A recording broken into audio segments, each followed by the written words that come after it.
Hey everybody, Carrie Cox here. I am hitting a lot of issues with digestion, metabolism.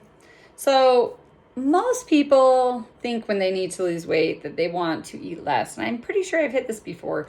Really, we need to rev the metabolism up. If you're someone who's very high strung and very much a sympathetic driven, you're always on the go, caffeine, pushing yourself, moving, doing all these things, you're very sympathetic factor, and your digestion and how well you absorb your foods, you reduce the percentage of how much your body can actually absorb. I mean, we're talking like 20 percentages sometimes. And that is very little. Most people think that when they eat something, you're going in, it's getting broken down and it's getting into your body. That's not true. When you eat something, if you do not have the enzymes there to break down your food, if you do not have the bile to break down your fats, if you do not have the acidity to get both the pancreas and the liver gallbladder to release the stuff to do the digestion, you're not emulsifying your food.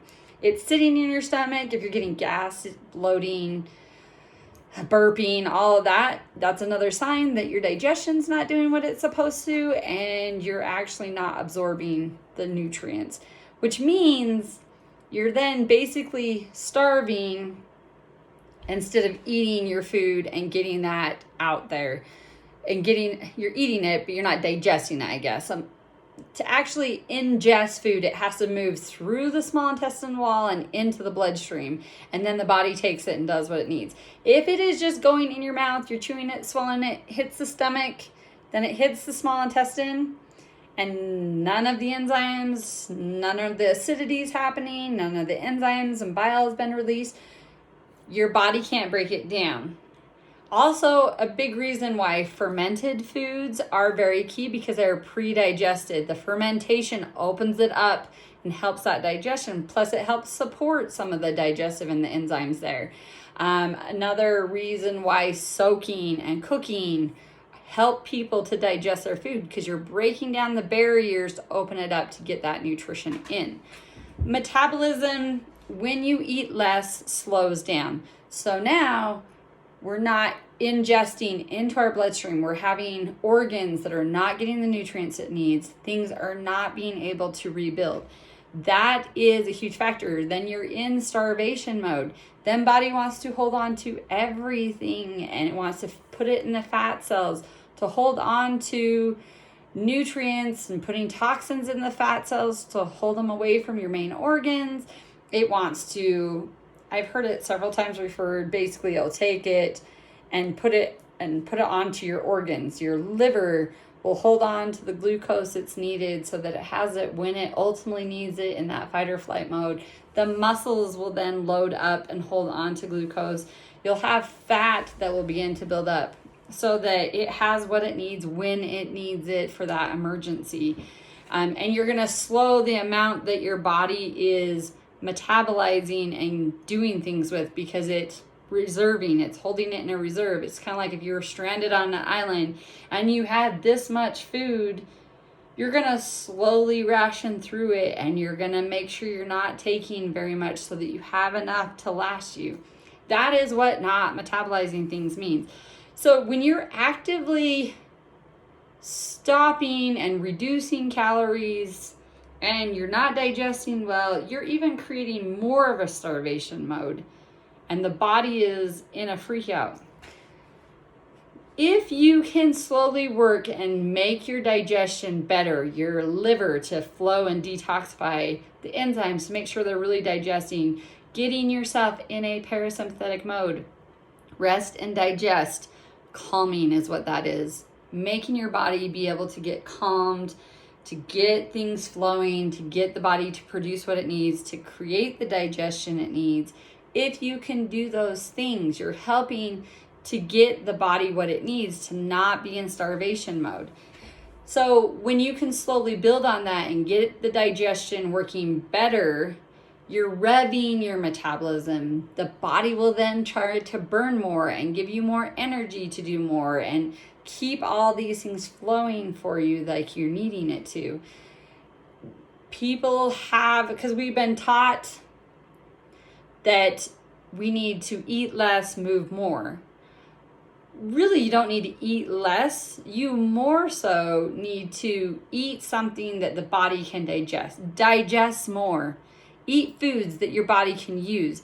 If you're just eating sugar or carbohydrates all day long, all you're doing is providing energy. And if you're sitting and doing nothing and all you're doing is giving yourself that glucose energy with carbohydrates, then yeah, your body's going to store it because it doesn't know what to do anything else. But if you're getting fats that your body can create hormones with, if you're getting proteins that your body can rebuild organs with, and it's actually all absorbing and it's actually getting it in the whole aspects that it needs, then it's going to do things with it. You don't have to get up and move necessarily for that to be a factor. It's going to do what it needs to do with those things because it needs to rebuild organs. It's kind of like that constant maintenance you do on a car or a home or anything like that. If you're getting what it needs, it can do the process and the maintenance it needs. Glucose, carbohydrates, all carbohydrates your body converts into glucose to use as energy. Yes, some plants will have an amino acid to it, but it has to have the entire amino acid profile for it to rebuild something. And most plants aren't a complete amino acid profile. You need the essential amino acids and all the amino acids needed to rebuild.